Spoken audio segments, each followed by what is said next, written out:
chapter 3, there is no one righteous, not even one. There is no one who understands and no one who seeks God. All have turned away and they have together become worthless, and there's no one who does good, not even one. Walang matuwid sa paningin ng Diyos. Walang sino mang tao na matuwid sa paningin ng Diyos. Kung kaya, sa mata ng Diyos o sa paningin ng Diyos, tayo ay hindi matuwid. Sa paningin ng Diyos, tayo ay makasalanan. Kaya sa harapan ng may kapal, siya ba'y dalisay ng lubos dahil tayo ay hindi niya tinitingnan bilang mga makasalanan? Sabi ng Romans chapter 5 verse 1, sapagkat napawalang sala na tayo sa pamamagitan ng ating pananampalataya. Nagiging tama lang ang paningin ng Diyos sa taong makasalanan sapagkat napawalang sala na tayo. Bakit tayo napawalang sala? Sa pamamagitan ng pananampalataya. Mayroon na tayong mapayapang ugnayan sa Diyos sa pamamagitan ng ating Panginoong Hesukristo. Kaya kanina, yung taong makasalanan o nagkasalang kailangan niya isang lawyer. Yung taong may sakit, ang kailangan niya isang doktor. Yung taong nalulunod sa dagat o nalulunod sa isang malalim na tubig, ang kailangan niya ay tagasakit o tagapagligtas, the lifeguard. Ngunit sa ating buhay bilang mga tao na nabubuhay sa mundong ito, sa sanlibutan ito, ang kailangan natin ay tagapagligtas. Walang iba kung hindi ang ating Panginoong Hesus. Kaya nagiging tama lamang o nagiging matuwid lamang ang paningin ng Diyos sa tao dahil sa ating Panginoong Hesukristo na siyang nananahan sa atin ngayon.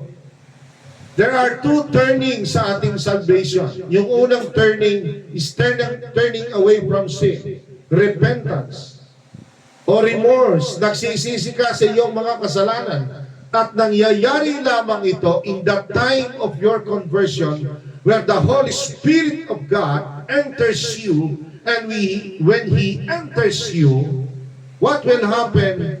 He melts down your heart. Tinutunaw niya ang iyong puso, and it is the starting point of your regeneration. Nakakaroon ng regeneration ngayon sa iyong isip, sa iyong puso, sa iyong buhay, na ikaw ay nagsisisi ngayon sa iyong kasalanan. There is a conviction in your conversion. You are turning away from sin. You are crying out to God, and you are asking God to forgive you, to cleanse you from all your unrighteousness and wickedness.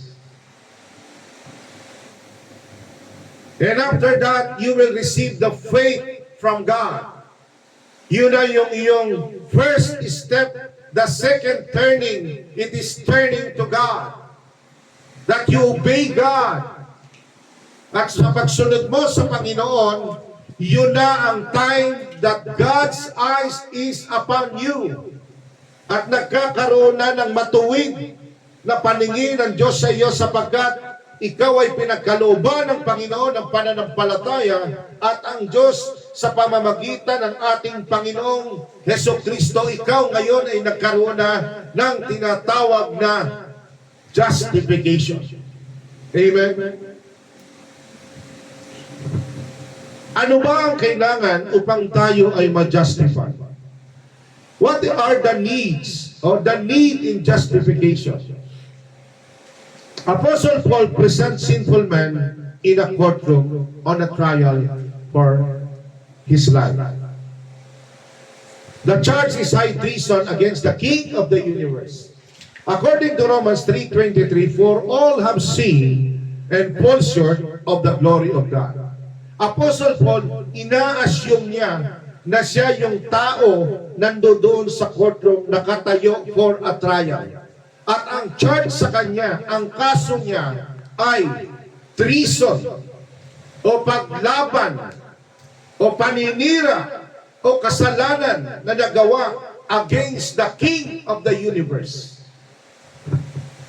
And who is the King of the universe? None other than our Lord Jesus Christ. The presiding judge is Jesus Christ Himself. Siya yung presiding judge doon sa loob ng courtroom. At dahil siya yung presiding judge, the jury is made up of the law of God and the deeds of men. Ang jury is the law of God.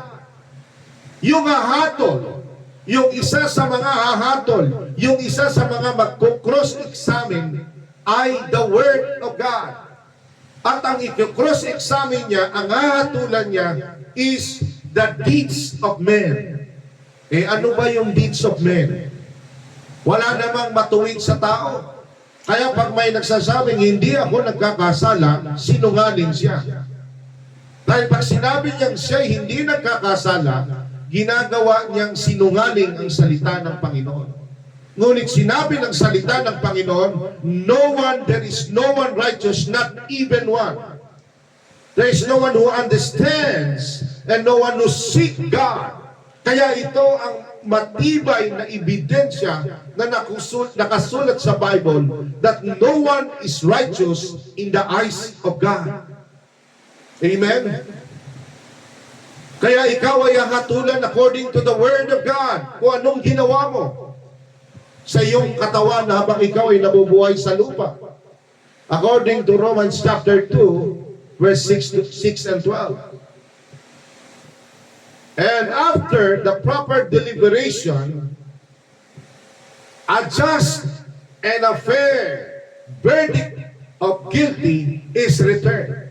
Matapos ang cross-examination, matapos ang pag-iimbestiga, matapos ang mga ebidensya na inilatag, ay magkakaroon ng deliberation sa loob ng korte doon sa langit.